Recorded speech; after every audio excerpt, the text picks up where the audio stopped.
Okay, class 9 आज का subject क्या है? साइंस। सिर्फ साइंस से आज अलजेब्रा भी पढ़ना है। ठीक, चैप्टर नंबर 2 साइंस का है वर्क एंड एनर्जी। वर्क का मतलब बता दिया था। वर्क फिजिक्स में किसको कहते हैं? साइंस में वर्क किसको कहा जाता है? जब हम किसी ऑब्जेक्ट पर क्या अप्लाई करें? फोर्स की वजह से ऑब्जेक्ट क्या हो? तो हम बोलते हैं कि हमने क्या किया? और वर्क डन का फॉर्मूला क्या है? Force multiply by displacement. ये फॉर्मूला हमको पता है ना कब लेना है? जब फोर्स और डिस्प्लेसमेंट दोनों का डायरेक्शन सेम हो। ये पढ़ लिया था। फोर्स के बाद वर्क में अपन लोगों ने 3 केस पढ़े थे, positive work, negative work done and zero work done. वो कब होता है वो भी बता दिया। ठीक है, उसके बाद एनर्जी को पढ़ाया। एनर्जी क्या है? The capacity of an object to do a work is called energy. हर ऑब्जेक्ट के अंदर काम करने की कैपेसिटी होती है, उस कैपेसिटी को हम क्या नाम दिया? एनर्जी हमने बोला। ठीक है, एनर्जी के बहुत सारे फॉर्म होते हैं, अलग अलग फॉर्म, अलग अलग शक्ल में एनर्जी होती है। ठीक है, लेकिन हमको कौन सी एनर्जी पढ़नी है? काइनेटिक एनर्जी, पोटेंशियल एनर्जी, यही तो एनर्जी अपने को पढ़नी है। ठीक है, फिर उसके बाद अपन लोगों ने काइनेटिक एनर्जी पढ़ा। जब एक ऑब्जेक्ट मोशन में होता है तो मोशन की वजह से उस ऑब्जेक्ट में क्या बनती है? एनर्जी प्रोड्यूस होती है। क्या प्रोड्यूस होती है? और उस एनर्जी को अपन क्या बोलते हैं?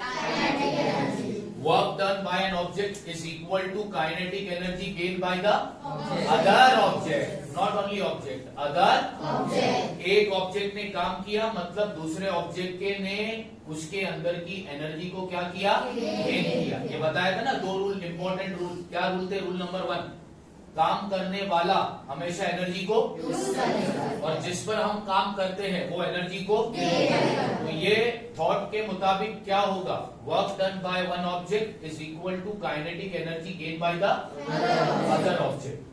पढ़ लिया था। काइनेटिक एनर्जी का फॉर्मूला क्या था? Kinetic energy is equal to half mv square, half mv square. ठीक है, आज का टॉपिक डिस्कस करेंगे दूसरी एनर्जी जिसका नाम है पोटेंशियल एनर्जी। क्या नाम है? Potential energy.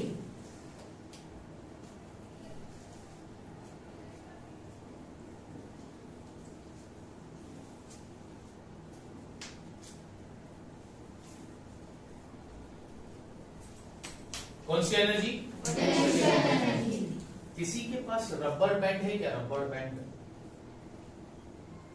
नहीं? जरा अरेंज करवा दो, बड़ी मेहरबानी होगी। जल्दी लाना, मेरा वो टॉपिक आने तक 5 मिनट जाएगा। ठीक, ओके। तो आज का टॉपिक क्या है भाई? ओके,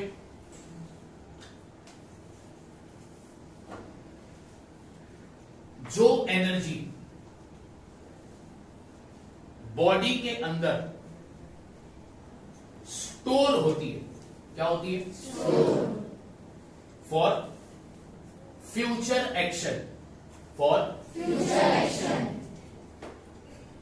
मैं फिर से रिपीट कर रहा हूं।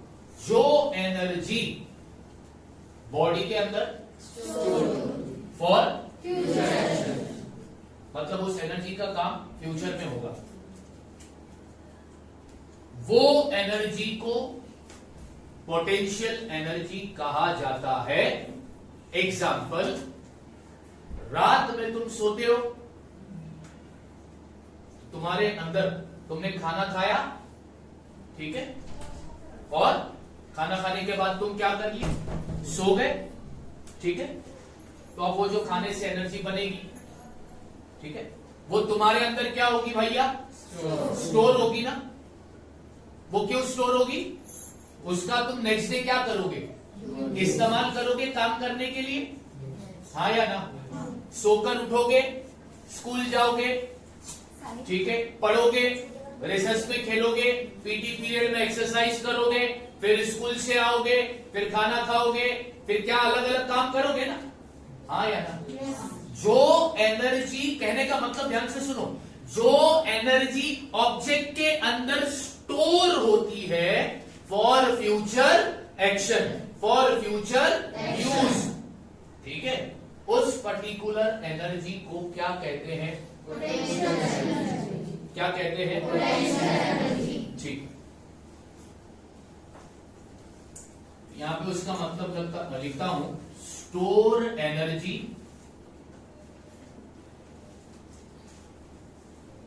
For future action, for future action. उसको कौन सी एनर्जी कहते हैं? लेकिन फिजिक्स ने पोटेंशियल एनर्जी को कुछ अलग ढंग से डिफाइन किया है, और वो क्या है? ये रबर बैंड है, ठीक है, मैंने इसको 2 उंगली में डाला, ठीक है, ओके, ध्यान से देखना और तुम लोग मेरे सवालों का जवाब देना, ओके। अब मैं क्या कर रहा हूं, मैं ये 2 उंगली को स्ट्रेच कर रहा हूं, मैंने 2 उंगली को स्ट्रेच किया तो रबर बैंड भी क्या हो गया? स्ट्रेच हो गया। मैंने 2 उंगली को स्ट्रेच किया तो रबर बैंड भी क्या हो गया? स्ट्रेच हो गया। हाँ या ना? हाँ। अच्छा, अब सुनो मेरी बात, मैंने ये रबर पर फोर्स अप्लाई किया, रबर डिस्प्लेस हुआ? हाँ या ना? यस और नो? यस और no? Work done? Work done? Work done? मैंने इस पर फोर्स अप्लाई किया, मतलब मैंने एनर्जी को क्या किया? और इस रबर ने एनर्जी को क्या किया? गेन किया है। इस रबर ने एनर्जी को गेन किया है, और अब वो एनर्जी इसके अंदर क्या हो गई है? स्टोर हो गई है। अब वो एनर्जी इसके अंदर क्या हो गई है? स्टोर हो गई है। और स्टोर एनर्जी को क्या बोलते हैं? क्या बोलते हैं? क्या बोलते हैं? क्या बोलते हैं? अच्छा, ये रबर को मैंने स्ट्रेच किया हूं, इसका शेप बदला, शेप बदलने की वजह से इसके अंदर एनर्जी आ गई, एनर्जी स्टोर हो गई। हाँ, जब किसी ऑब्जेक्ट का तुम शेप बदलते हो और शेप बदलने की वजह से उस ऑब्जेक्ट के अंदर एनर्जी क्या हो जाए? क्या हो जाए? उसको कौन सी एनर्जी बोलोगे? कौन सी एनर्जी बोलोगे? कौन सी एनर्जी बोलोगे? अभी ये भी वर्क डन हुआ है कि नहीं हुआ है? हाँ या ना? यस और नो? यस और नो? चलो, ये एक बात याद रखना कि जब किसी ऑब्जेक्ट का हम शेप बदलते हैं तो शेप बदलने के बाद उस ऑब्जेक्ट के अंदर एक एनर्जी स्टोर हो जाती है। उस एनर्जी को अपन क्या बोल रहे हैं? Potential energy. Point number 1। हाँ, पॉइंट नंबर 1। अब ध्यान से देखो, ये ग्राउंड है। क्या है ये? ग्राउंड। ग्राउंड बोल दो,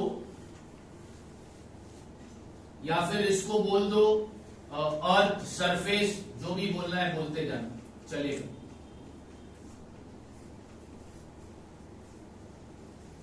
ठीक है? हाँ, इस ग्राउंड के ऊपर ये बिल्डिंग है। क्या है ये? बिल्डिंग। ठीक है, ये पॉइंट ए है, ये पॉइंट बी है, ये पॉइंट सी है। हाँ,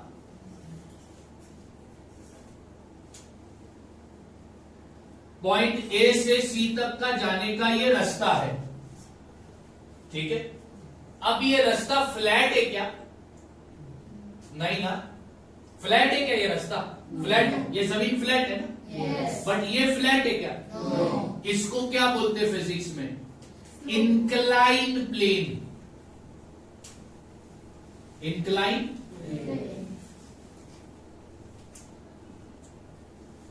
ध्यान से सुनना, बहुत अच्छी पिक्चर बताने जा रहा हूं। 100, 200, 300, 2000 नहीं, 4000 करोड़ की फिल्में ये। हाँ,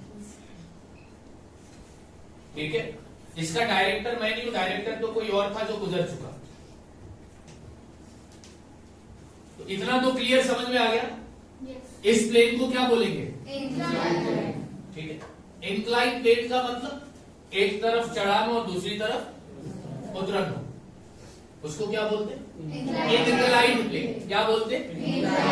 पहली बार देख रहे हो कि देखे हो जिंदगी में? देखे ना। दाभोलकर का चढ़ान जो है वो कौन सा प्लेन हो गया? बात समझ आ रही कि नहीं? ठीक है भैया, यहां पर रखा था बॉल, ग्राउंड पर क्या रखा है? Ball.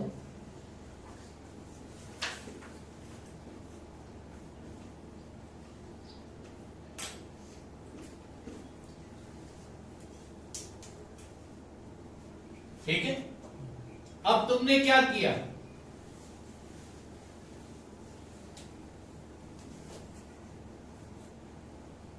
Person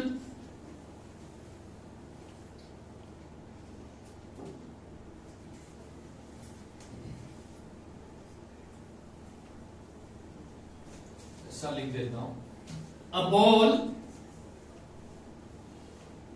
is taken to a height, ball is taken to a height, यानी ये बॉल को तुमने ग्राउंड से उठाया, हाँ, ग्राउंड से उठाकर पॉइंट ए पर रख दिया।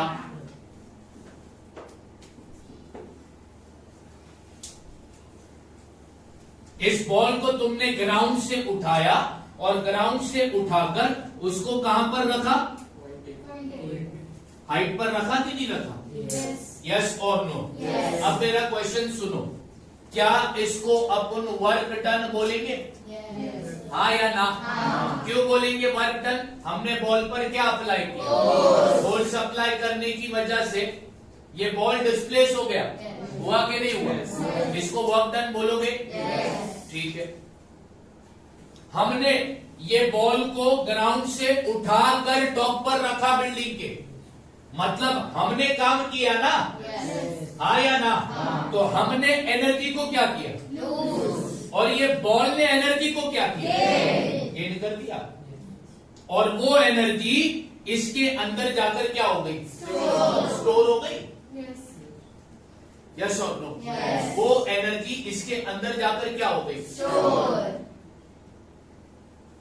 उस स्टोर एनर्जी को अपन क्या बोलेंगे?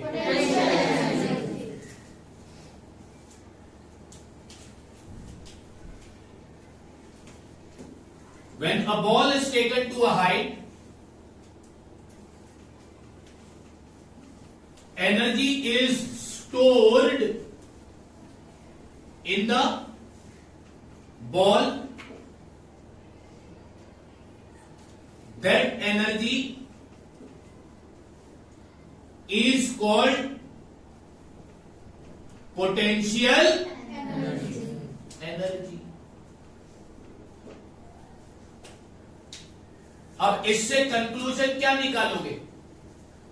जब तुम किसी ऑब्जेक्ट का पोजीशन बदल दोगे तो पोजीशन के बदलने की बाद, पोजीशन के बदलने की वजह से उस ऑब्जेक्ट के अंदर एक एनर्जी, उस एनर्जी को अपन क्या बोलते हैं? क्या बोलते? क्या बोलते? क्या बोलते? इससे पहले रबड़ का एग्जांपल दिया था। जब किसी ऑब्जेक्ट का हम शेप बदलते हैं तो उस ऑब्जेक्ट के अंदर एक एनर्जी स्टोर होती है, उस एनर्जी को क्या बोलते हैं? जब किसी ऑब्जेक्ट का हम पोजीशन बदलते हैं तो उस पोजीशन के बदलने की वजह से उस ऑब्जेक्ट के अंदर एक एनर्जी स्टोर होती है, उसको क्या बोलते हैं? यानी ऑब्जेक्ट के अंदर पोटेंशियल एनर्जी प्रोड्यूस कब होती है?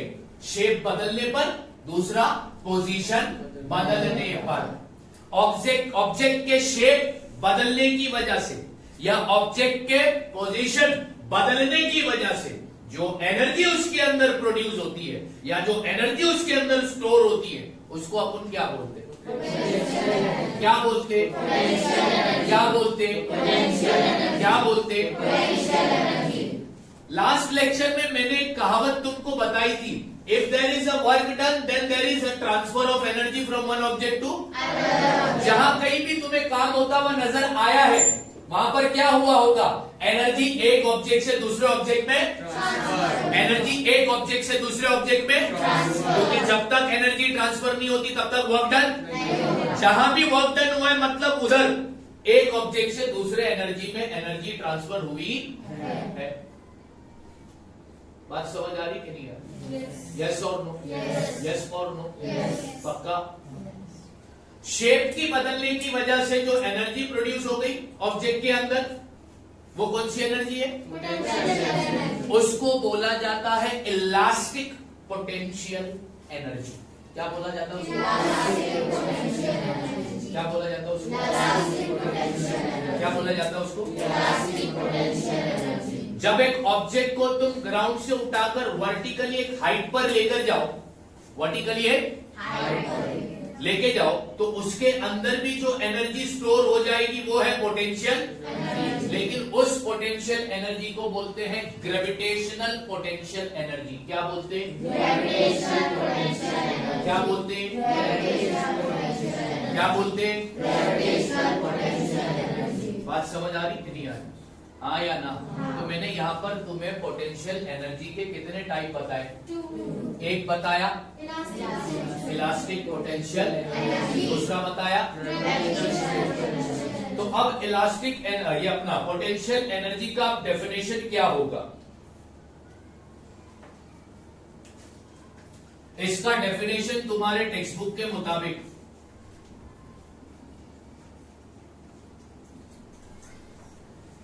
it is the energy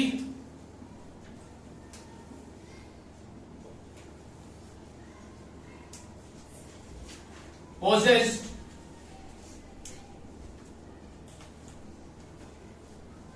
by the object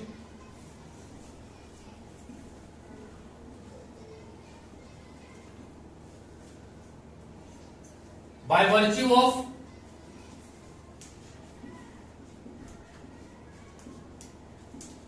its position or shape is called potential energy. Potential energy. ये डेफिनेशन एग्जाम में तुम्हें लिखना है। अगर एग्जाम में क्वेश्चन आया डिफाइन पोटेंशियल एनर्जी, तो ये डेफिनेशन तुम लिखोगे। क्या बोलता है definition, it is the possessed मतलब एनर्जी उसको मिली है, एनर्जी मिली है। It is the energy possessed bye home, energy किसको मिली है, बाय वर्च्यू। कैसे, बाय वर्च्यू कैसे मिली एनर्जी, ऑफ इट्स, और यानी पोजीशन के बदलने की वजह से जो एनर्जी ऑब्जेक्ट को मिली वो कौन सी एनर्जी, कौन सी एनर्जी, शेप के बदलने की वजह से जो एनर्जी ऑब्जेक्ट को मिली वो कौन सी एनर्जी। फिर इसका तुम्हें एग्जाम्पल अगर पूछा कि एग्जाम्पल भी बताओ, एग्जाम्पल क्या लिखोगे, अ rubber band is stretched, a rubber band is, अभी एग्जाम्पल करके बताया ना। दूसरा एग्जाम्पल क्या दोगे, a ball is taken to a height from the ground। ये दो एग्जाम्पल में लिखा रहा हूं, ये दो एग्जाम्पल किस एनर्जी के हैं, है कि नहीं। अच्छा, ये वाला जो पोटेंशियल एनर्जी है इसको क्या बोलेंगे, इलास्टिक, और ये वाला जो पोटेंशियल एनर्जी है इसको क्या बोलेंगे, ग्रेविटेशनल एनर्जी।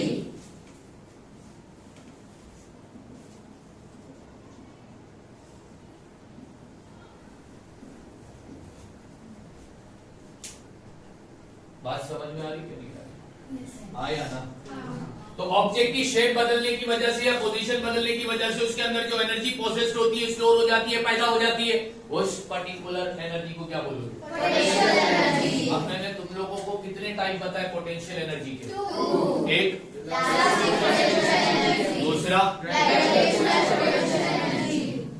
इसको इलास्टिक पोटेंशियल एनर्जी नाम इसलिए दिया क्योंकि रबर बैंड को जब स्ट्रेच किया तो वो ऑब्जेक्ट जो था वो कैसा है, फोर्स लगाने पर वो खींचे जाएगा, हाँ या ना, यस और नो, इसलिए इसको मैंने नाम क्या दिया, इलास्टिक पोटेंशियल एनर्जी। अच्छा ये बॉल को मैंने ग्राउंड से वर्टिकली एक हाइट पर लेकर गया, ठीक है, तो ग्राउंड के पास अर्थ भी उस बॉल पर एक फोर्स लगा रहा है, कौन सा फोर्स लगा रहा है, ग्रेविटेशनल फोर्स। लेकिन ये बॉल उस फोर्स के अगेंस्ट जा रहा था ऊपर, यस और नो, यस और नो, इसलिए इस पोटेंशियल एनर्जी को मैंने नाम क्या दिया, ग्रेविटेशनल पोटेंशियल एनर्जी। क्या नाम दिया, ग्रेविटेशनल पोटेंशियल एनर्जी। बात समझ में आ गई, यस और नो, Yes. यस और नो। Yes. अच्छा भाई एक बात मेरे को बताओ, दिमाग लगाकर बताना भैया, पैसा बोलेगा ये बात याद रखो, ऐसी पैसे की बात है, वो करोड़ों की बात पूछ रहा हूं मैं तुमसे, कितने की बात, हाँ, वर्क डन तभी होगा जब क्या ट्रांसफर होगा, इस बात को सिर्फ इंडिया में नहीं पूरे ब्रह्मांड पूरे यूनिवर्स में माना जाता है। जब भी हम किसी ऑब्जेक्ट पर काम करते हैं तो हमारे अंदर से एनर्जी, जितनी एनर्जी हमारे अंदर से लूज हो रही है वो एनर्जी को दूसरा ऑब्जेक्ट क्या कर रहा है, यानी जिस पर हम काम कर रहे हैं ना वो पर्टिकुलर ऑब्जेक्ट उस एनर्जी को क्या कर रहा है, गेन कर रहा है, यस और नो। तो अब इसके मुताबिक क्या मैं यहां पर बोल सकता हूं work done is equal to potential energy, हाँ या ना, पक्का, पक्का, पक्का, work done is equal to potential energy. अब ये चीज तो इससे प्रूव हो गई थी ना, जब हमने ये बॉल को ग्राउंड से बिल्डिंग के टॉप पर लेकर गया, ठीक है, तो हमने एनर्जी को क्या किया और ये बॉल ने एनर्जी को क्या किया, हमने काम किया, यानी work done is equal to what, energy gain by the ball, और इसके पास जो एनर्जी मिली इसको जो स्टोर हो गई वो कौन सी एनर्जी, बात समझ में आ रही, मैं क्या कहना चाह रहा हूँ, बात समझ में आ रही, यस और नो, पक्का। काम तभी होगा जहां पर भी काम होगा वहां पर एनर्जी क्या होगी भाई, तो उस थियरी के मुताबिक ये बात साबित हो जाती है कि work done is equal to potential, work done is equal to potential, ठीक है। अब मैं तुमको सिखाने जा रहा हूं डेरिवेशन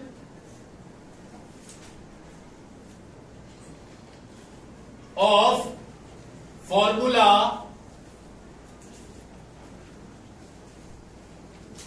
ऑफ पोटेंशियल। अब पोटेंशियल एनर्जी का फॉर्मूला कैसे बना वो बताने जा रहा हूं, बात समझ आ रही है, ध्यान से देखना।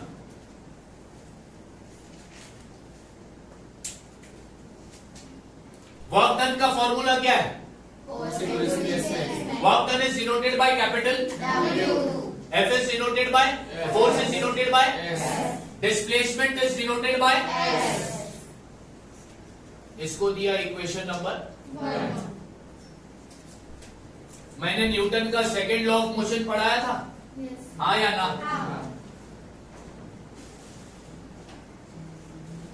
According to Newton second law of motion, Newton के सेकेंड लॉ ऑफ मोशन से अपने को एक फॉर्मूला मिला था फोर्स का, क्या फॉर्मूला था, force is equal to mass multiply by acceleration, हाँ या ना, अच्छा। पोटेंशियल एनर्जी है स्टोर एनर्जी है जिसका काम फ्यूचर में होने वाला है, हाँ या ना, यस और नो, यस और नो, यस और नो। अब जरा इस एग्जांपल पर आना और ध्यान से सुनना। ये बॉल को मैंने ग्राउंड से ऊपर लेके जाकर रखा है, ठीक है, तो इस बॉल पर मैंने काम किया, मतलब मैंने एनर्जी लूज किया, इसने एनर्जी वर्क डन हुआ है, हुआ या नहीं हुआ है, यस और नो। क्या ऑब्जेक्ट डिस्प्लेस हुआ है, अब यहां पर जो ऑब्जेक्ट डिस्प्लेस हुआ है वो वर्टिकली डिस्प्लेस हुआ है, यस और नो, Yes. यस और नो। Yes. अगर ऑब्जेक्ट वर्टिकली डिस्प्लेस हुआ है, ऑब्जेक्ट तो उसके डिस्प्लेसमेंट को हम एस नहीं एच करके लिखते हैं। क्या करके लिखते हैं? क्या करके लिखते हैं? मैं यहां पे लिख देता हूं, if object displace vertically upward from the ground,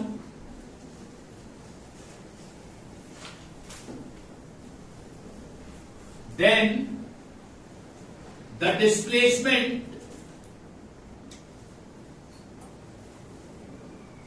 is known as height denoted by H। समझ में आ गई बात? जब एक ऑब्जेक्ट डिस्प्लेस हुआ है वर्टिकली, कैसा डिस्प्लेस हुआ है? कैसा डिस्प्लेस हुआ है? तो वहां पर डिस्प्लेसमेंट को क्या बोला जाता है? क्या बोला जाता है? क्या बोला जाता है? Denoted by the letter. तो ऑब्जेक्ट बी से ए पर गया, वर्टिकली अपवर्ड गया, आया ना? ऑब्जेक्ट डिस्प्लेस हुआ है, मान रहे हो? डिस्प्लेस का मतलब ऑब्जेक्ट ने अपना पोजीशन किया है कि नहीं किया है? उसने अपना पोजीशन वर्टिकली चेंज किया है ना, तो इसलिए मैं डिस्प्लेसमेंट को क्या लूंगा? एस नहीं लूंगा। एस की जगह पर मैं क्या लिखूंगा? क्या लिखूंगा? क्या लिखूंगा? क्या लिखूंगा? क्या लिखूंगा? बढ़िया। अब ये बॉल को मैंने ऊपर पकड़ा है, ठीक है? जब ये बॉल को मैं छोड़ दूंगा तो ये बॉल क्या हो जाएगा? हाँ, नीचे आएगा, हाँ या ना? हाँ या ना? ये बॉल नीचे तब आएगा जब इस पर क्या लगेगा? बराबर। तो ये बॉल नीचे आ रहा है मतलब इस पर क्या लग रहा है? आपको फोर्स कौन सा लग रहा है? कौन सा फोर्स? कौन सा फोर्स? कौन सा फोर्स? लग रहा है कि नहीं लग रहा है? हाँ या ना? अब जैसा जैसा ऑब्जेक्ट ग्राउंड के नजदीक आते जाएगा उतना उतना फोर्स ज्यादा लगेगा, मतलब उतनी उसकी वेलोसिटी चेंज होगी, स्पीड चेंज होगी, वेलोसिटी चेंज होगी। चेंज इन वेलोसिटी को अपन क्या बोलते हैं? चेंज इन वेलोसिटी को अपन क्या बोलते हैं? चेंज इन वेलोसिटी को क्या बोलते हैं? अब ये वेलोसिटी में जो चेंज आ रहा है, ये जो एक्सेलरेशन हो रहा है, ये किस वजह से हो रहा है?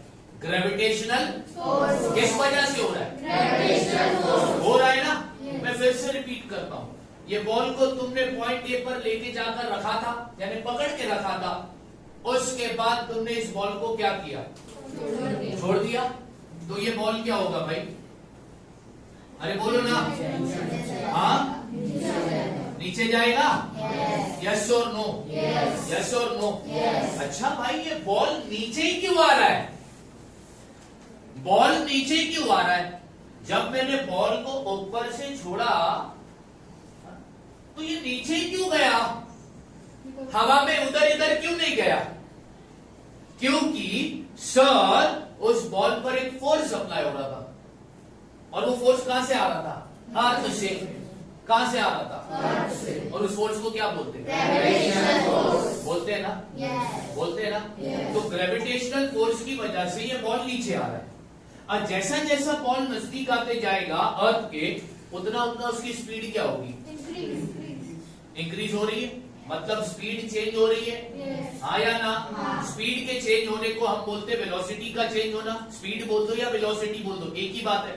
तो वेलोसिटी जब चेंज होती है तो उसको अपन क्या बोलते हैं? एक्सीलरेशन। अब यहाँ पर जो एक्सीलरेशन हो रहा है इस बॉल में, ये किस वजह से हो रहा है? कौन सी फोर्स की वजह से हो रहा है? अगर एक्सीलरेशन ग्रेविटेशनल फोर्स की वजह से होता हो, एक्सीलरेशन उसको बोलते हैं एक्सीलरेशन ड्यू टू ग्रेविटी। क्या बोलते हैं? Acceleration due to gravity. क्या बोलते हैं? Acceleration due to gravity. क्या बोलते हैं? Acceleration due to gravity. क्या बोलते हैं? एक्सीलरेशन ग्रेविटेशनल फोर्स की वजह से हो रहा हो तो उसको क्या बोलेंगे? यहां पर लिखता हूं,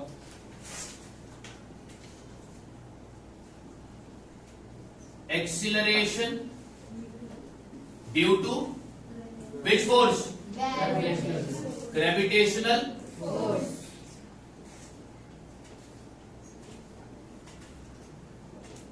is called what? Acceleration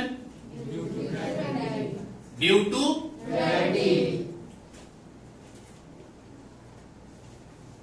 denoted by small g. Denoted by small g का मतलब क्या होता है? एक्सीलरेशन ड्यू टू स्मॉल जी का मतलब क्या होता है? स्मॉल जी का मतलब क्या होता है? तो अब क्या होगा? Therefore F is equal to m into acceleration. A की जगह पर मैं क्या लिखूंगा? क्यों? क्योंकि यहां पर जो एक्सीलरेशन हो रहा है वो किसकी वजह से हो रहा है? ग्रेविटेशनल फोर्स की वजह से हो रहा है, इसलिए उसको बोलते हैं acceleration due to, denoted by the letter G. इसको देता हूं मैं इक्वेशन नंबर 2.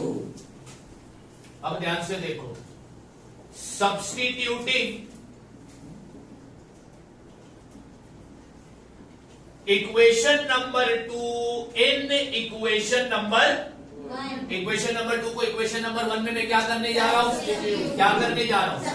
तो इक्वेशन नंबर 1 में वर्क डन था, लिखा एज इट इज, इक्वल की sign as it is, but मैं फोर्स की जगह पर क्या लिखूंगा? M G into S. अब यहां पर जो डिस्प्लेसमेंट हुआ था वो वर्टिकली था ना, कि हॉरिजॉन्टली था? तो जब डिस्प्लेसमेंट वर्टिकल डायरेक्शन में हो तो डिस्प्लेसमेंट को डिनोट किया जाता है किससे भैया? एच यानी कि, तो मैं एस की जगह पर क्या लिख दूं? Therefore work done is equal to mg h. आया ना? लेकिन मेरे को फॉर्मूला निकालना किसका है?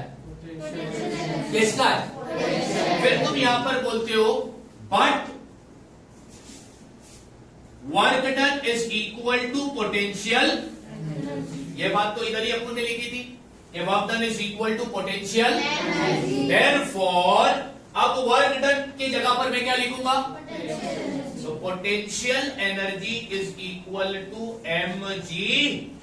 तो पोटेंशियल एनर्जी का फॉर्मूला क्या बना? mg. m stand for mass, G stand for acceleration due to gravity, H stand for height. यानी mass multiply by acceleration due to gravity multiply by height is equal to what? Is equal to what? Is equal to what? तो potential energy का formula कैसे derive हुआ? क्या किया तुमने? एक object को ग्राउंड से उठाकर एक हाइट पर लेकर गया, तुमने बोला सर ऑब्जेक्ट डिस्प्लेस हुआ है वर्टिकली, यस और नो? यस और नो? उसके डिस्प्लेसमेंट को तुमने क्या लिया? क्या लिया? ठीक है. ये डिस्प्लेस कब हुआ? जब उस पर हमने क्या अप्लाई किया? यानी हमने ऑब्जेक्ट पर काम किया. तो work done is equal to force multiply by displacement. Yes और नो? अच्छा, अब न्यूटन के सेकंड लॉ ऑफ मोशन के मुताबिक अपने पास फोर्स की वैल्यू क्या है? Mass into acceleration. अब यहाँ पर जो एक्सीलरेशन होगा ऑब्जेक्ट में वो कौन सी फोर्स की वजह से होगा?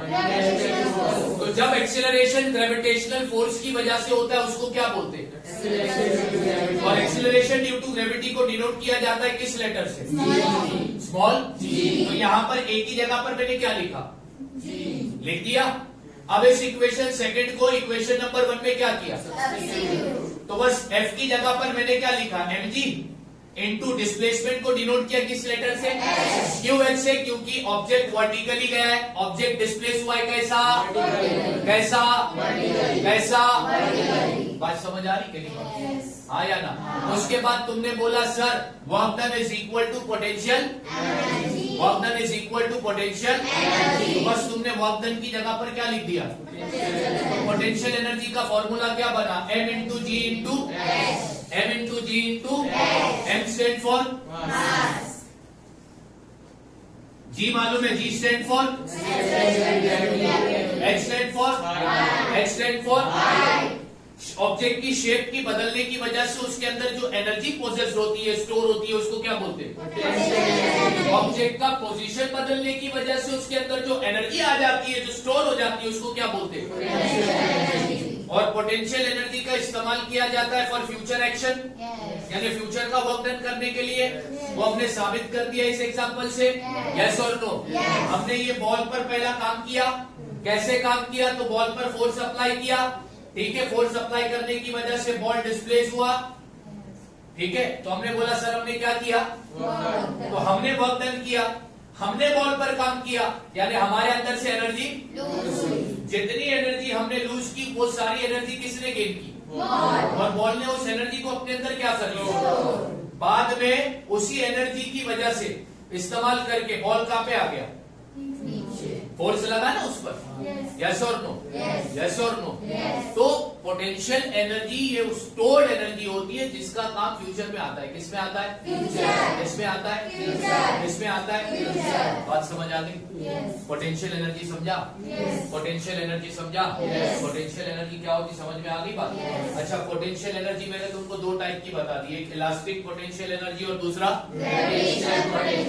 तो हमारे स्टेट बोर्ड के टेक्स्ट बुक में ये दो टाइप का नाम है ही नहीं, ये दो टाइप के नाम है नहीं, ठीक है। मैंने फिर भी तुमको बताया है कि भाई पोटेंशियल एनर्जी दो टाइप की होती है, एक इलास्टिक और दूसरा, ऐसे पोटेंशियल एनर्जी के और भी टाइप है, लेकिन दो जनरल टाइप मैंने तुमको बता दिए।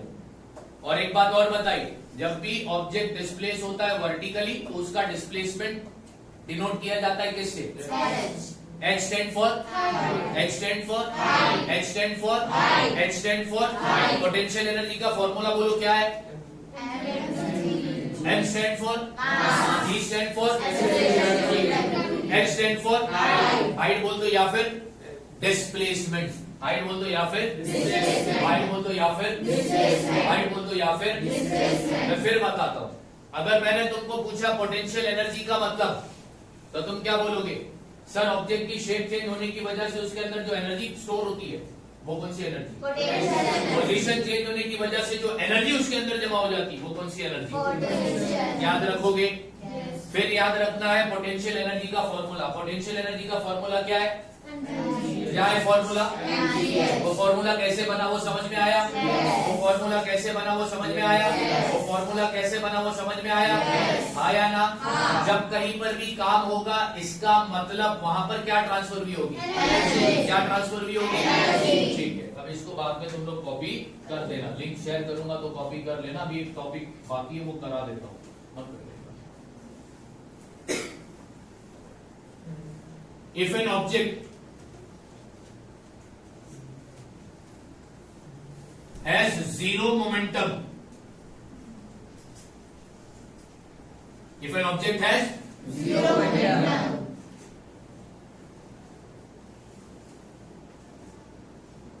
does it have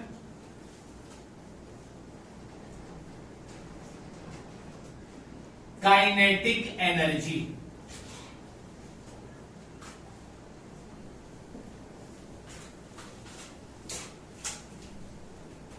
If an object has zero momentum, does it have?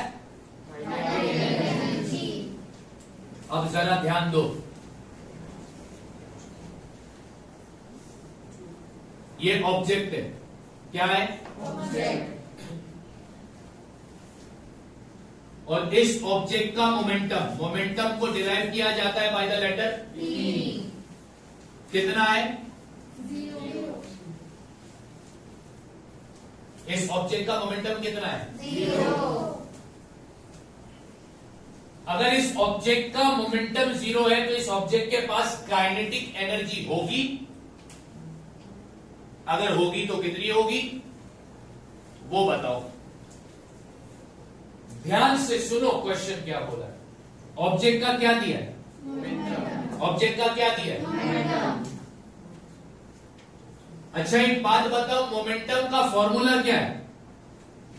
Mass into, yes और नो, yes, यस और नो। yes, ऑब्जेक्ट का मोमेंटम है कितना? zero,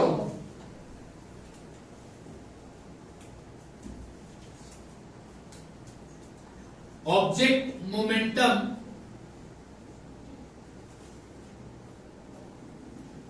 will be zero only if velocity is zero. Object का momentum zero कब होगा? जब उस ऑब्जेक्ट की वेलोसिटी क्या होगी? मास तो कभी जीरो, मास कभी जीरो। ऐसा कोई ऑब्जेक्ट है जिसका वजन जीरो है? हाँ, नहीं ना। मास जीरो, वेलोसिटी जीरो हो सकती है कि नहीं? हाँ या ना? तो यहां पर क्लियर बोला है कि ऑब्जेक्ट का मोमेंटम जीरो कब होगा? जब उसकी वेलोसिटी, तो अभी फॉर्मूला डालो ना। Therefore momentum is equal to mass multiply by velocity. क्या है भाई? Therefore momentum is equal to what? तो एक बात तो क्लियर हो गई कि ऑब्जेक्ट का मोमेंटम जीरो तब होगा जब उस ऑब्जेक्ट की वेलोसिटी कितनी रही? तो जीरो को कोई भी लेटर से या नंबर से मल्टीप्लाई करो, आंसर क्या आना है? अब वेलोसिटी यहां पर कितनी है ना? अच्छा, अब एक बात बताओ, काइनेटिक एनर्जी का फॉर्मूला। काइनेटिक एनर्जी अपने को क्या फाइंड करने का है? अब लगा दो काइनेटिक एनर्जी का फॉर्मूला। तो काइनेटिक एनर्जी का फॉर्मूला होता है हाफ mv स्क्वायर। तो इज इक्वल टू हाफ का हाफ रखता हूं, m का m ही रखता हूं। v कितना है भैया यहां पर?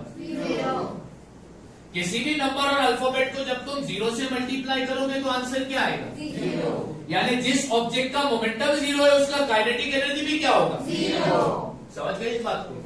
ये क्वेश्चन आ सकता है कि अगर ऑब्जेक्ट का मोमेंटम जीरो है तो उसका काइनेटिक एनर्जी कितना होगा?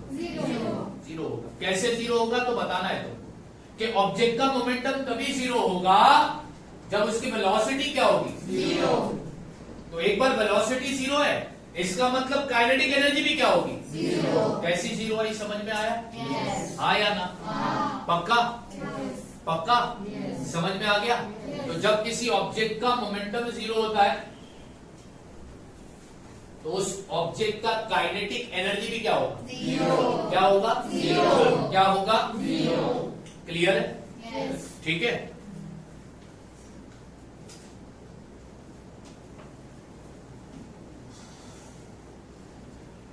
तो पोटेंशियल एनर्जी क्लियर? हाँ, पक्का क्लियर? पक्का क्लियर? ठीक।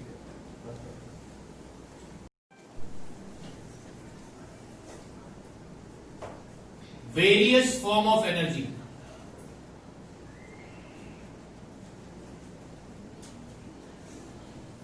वेरियस फॉर्म ऑफ एनर्जी अलग अलग फॉर्म यानी अलग अलग शक्ल में अवेलेबल है। हीट एनर्जी,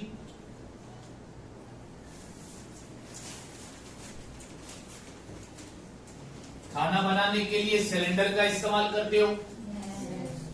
सिलेंडर जलता है तो उसके जलने की वजह से खाने को क्या मिलता है? हीट, और उसकी वजह से खाना बनता है। तो वो कौन सी एनर्जी हो गई? सन से मिलने वाली एनर्जी को क्या बोलते हैं? Solar energy. केमिकल रिएक्शन की वजह से जो एनर्जी बाहर निकलती है उसको क्या बोलोगे?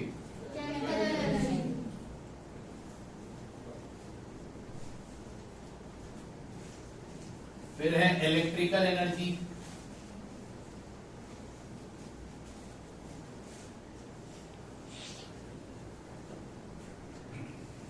फिर है लाइट एनर्जी,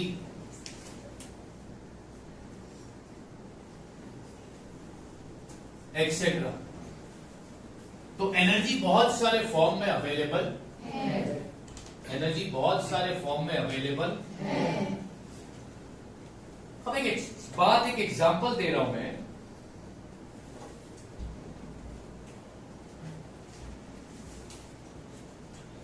ध्यान से सुनो। Conversion of P dot E का मतलब कौन सा एनर्जी हो गया? Of water stored in a dam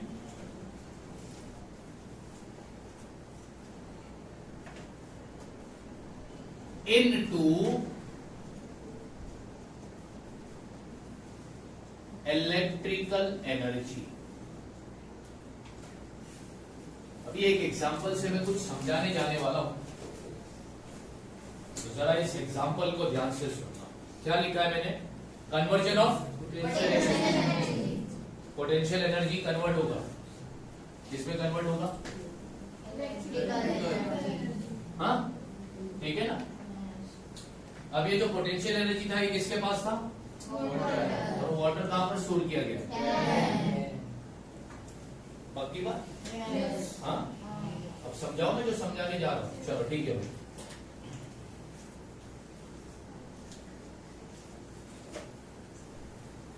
ये रिवर है,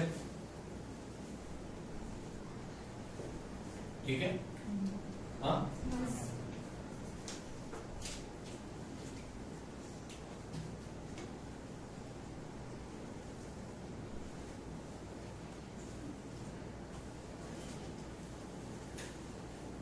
ये डैम है।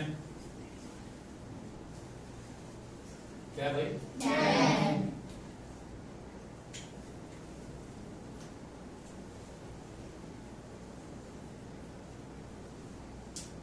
अब तुम क्या कर रहे हो? रिवर का वाटर कहां पर जमा कर रहे हो? डैम में। हाँ या ना?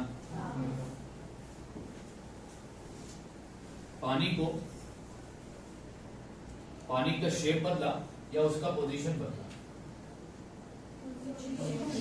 पक्का? रिवर से पानी को उठाकर कहां पर लेकर गया?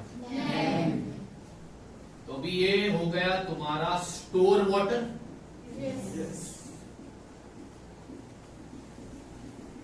इसके पास कौन सी एनर्जी होगी भैया? Potential energy. डन? पक्का? हाँ। तो डैम के अंदर जो पानी स्टोर होता है उसके पास कौन सी एनर्जी होती है? पक्की बात? पक्की बात?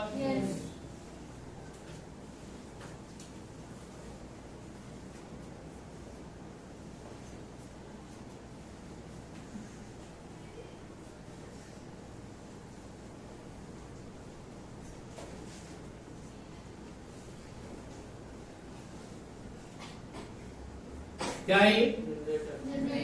क्या है भैया ये? क्या है भैया ये? पक्की बात?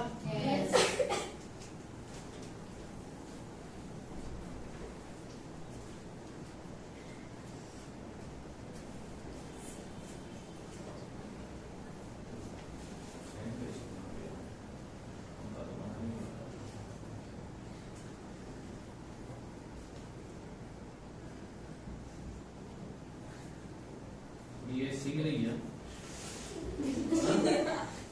ये सिंह नहीं है, ठीक है? मैं बता देता हूं ये क्या है।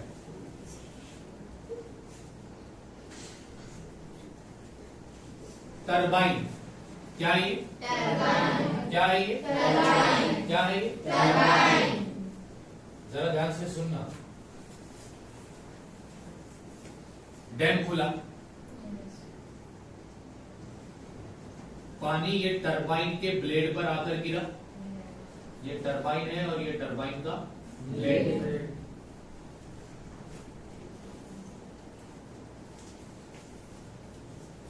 जब डैम के अंदर पानी स्टोर था तो उसके पास कौन सी एनर्जी थी? ये है तुम्हारा फ्लोइंग वाटर, बहता हुआ पानी मोशन में है। तो इसके पास कौन सी एनर्जी हो गया?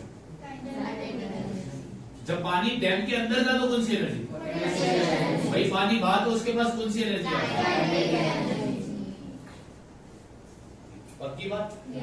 हाँ या ना? अब ये पानी किस पर गिर रहा है?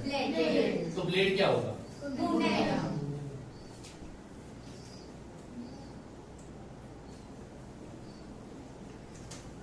ब्लेड विल स्टार्ट rotating हाँ या ना? तो ब्लेड जब घूमने लगेगा मतलब वो मोशन में, तो उसके पास कौन सी एनर्जी आ जाएगी? कौन सी? जब ब्लेड घूमेगा, ठीक है, तो जनरेटर घूमने लगेगा, अंदर भी क्या होगा? जनरेटर घूमेगा, और जनरेटर घूमेगा तो इसके अंदर क्या प्रोड्यूस होगा? इलेक्ट्रिक करंट, जिसको तुम इलेक्ट्रिकल एनर्जी भी बोल सकते हो। हाँ या ना? अब मेरा सवाल सुनो, पहला फिर बताता हूँ। जब डैम के अंदर पानी था तो उसके पास कौन सी एनर्जी? वही पानी बहने लगा तो उसके पास वो पानी किस पर गिरा? ब्लेड घूमने लगा तो उसके पास कौन सी एनर्जी आ गई? फिर वो काइनेटिक एनर्जी से जनरेटर घुमा, जनरेटर घुमा तो उसके अंदर कौन सी एनर्जी पैदा हो रही? हो रही है, काम हो रहा है। काम कब होता है? जब क्या ट्रांसफर होती है?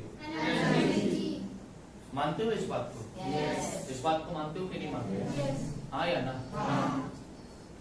पोटेंशियल एनर्जी से कन्वर्ट हुआ काइनेटिक एनर्जी ऑफ फ्लोइंग, फिर ये एनर्जी कन्वर्ट हो गई kinetic energy of rotation of, फिर ये कन्वर्ट हो गई किसमें? एनर्जी ट्रांसफर ही हो रही है ना। पानी डैम के अंदर था, फ्लो हुआ, फोर्स लगा रहेगा तो पानी ने काम किया, पानी ने काम किया मतलब उसने पोटेंशियल एनर्जी अपने इसके अंदर से एनर्जी गई बहते हुए पानी में। हाँ या ना? यस और नो? फिर बहते हुए पानी के पास जो एनर्जी थी वो किस में गई? ब्लेड में। फिर ब्लेड के पास जो एनर्जी थी वो किस में कन्वर्ट हो गई? क्या बहते हुए पानी में खुद से कोई एनर्जी बनाया? सवाल सुनो, बनाया? टरबाइन ने खुद से कोई अलग एनर्जी बनाया? जनरेटर ने खुद से कोई एनर्जी बनाया क्या? एनर्जी ना तो क्रिएट की जाती है ना तो डिस्ट्रॉय होती है। एनर्जी कहीं पे भी डिस्ट्रॉय हुई क्या? नहीं हुई ना। खाली क्या हुआ है? एनर्जी का फॉर्म चेंज हुआ है, पोटेंशियल से काइनेटिक, काइनेटिक से फिर इलेक्ट्रिकल। कोई भी पोजीशन पर क्या एनर्जी डिस्ट्रॉय हुई? क्या हमने एनर्जी क्रिएट की क्या? तो इससे एक बात साफ हो गई कि एनर्जी ना तो अपन क्रिएट कर सकते ना तो अपन एनर्जी को डिस्ट्रॉय कर सकते। तो एनर्जी क्या होगी? एनर्जी सिर्फ अपना फॉर्म बदलेगी। क्या बदलेगी? क्या बदलेगी? क्या बदलेगी? क्या बदलेगी? इसको कहते हैं law of conservation of energy. क्या कहते हैं इसको? अब law of conservation of energy क्या बोलता है?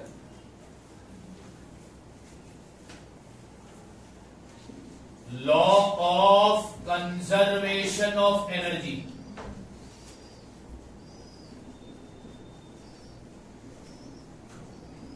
मैंने कंजर्वेशन का मतलब ऑलरेडी बताया था फर्स्ट चैप्टर में। क्या बताया था कंजर्वेशन का मतलब? No change. Law of conservation of energy क्या बोलता है? Energy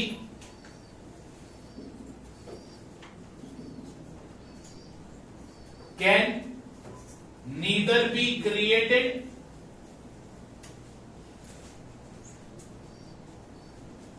nor destroyed. एनर्जी को ना तो हम क्रिएट कर सकते ना तो डिस्ट्रॉय। एनर्जी सिर्फ अपना फॉर्म चेंज करेगी। क्या चेंज करेगी? इट कैन बी कन्वर्टेड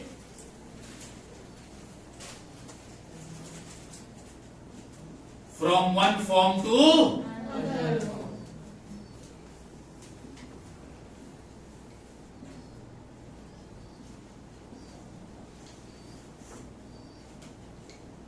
ये बात मेरे को समझ में आई इस एग्जाम्पल से। एग्जाम्पल क्या था? Conversion of potential energy of water stored in a dam into electrical energy. इस एग्जाम्पल से मेरे को ये बात समझ में आई, ना तो किसी पोजीशन पर एनर्जी को डिस्ट्रॉय किया गया है ना तो कोई पोजीशन पर एनर्जी क्रिएट की गई है। एनर्जी ने सिर्फ अपना क्या फॉर्म, क्या चेंज किया? क्या चेंज किया? क्या चेंज किया? क्या चेंज किया? ये क्या हो गया? क्या हो गया? Law of conservation of energy क्या बोलता है? क्या हम एनर्जी को क्रिएट कर सकते? डिस्ट्रॉय? एनर्जी का क्या चेंज होगा? सिर्फ क्या चेंज होगा? सिर्फ। इसको क्या कहोगे तुम? ये एग्जांपल इसीलिए दिया था ये लॉ को समझाने के लिए। पानी जब डैम के अंदर स्टोर था उसके पास कौन सी एनर्जी? वही पानी बहा तो पोटेंशियल एनर्जी किस में कन्वर्ट हो गई? फिर वो बहता हुआ पानी टरबाइन पर गया तो वो टरबाइन की काइनेटिक एनर्जी हो गई, और फिर वो जब जनरेटर घुमा तो वो काइनेटिक एनर्जी किसमें कन्वर्ट हो गई? कोई भी पॉइंट पर हमने एक्स्ट्रा एनर्जी को क्रिएट किया है? कोई भी पॉइंट पर एनर्जी डिस्ट्रॉय हो गई है क्या? खत्म। एनर्जी ने सिर्फ क्या बदला? अपना फ्रॉम वन फॉर्म टू। इससे क्या बात मिली? इससे ये बात साबित हो गई कि energy can neither be nor be, it can be from one form to one form to. इसको बोलते हैं law of conservation of energy. Law of conservation of energy. Law of conservation of energy. Potential energy समझा? Law of conservation of energy समझा? जब किसी object का momentum zero होगा तो उसका काइनेटिक एनर्जी भी कितना होगा? क्या होगा? क्या होगा?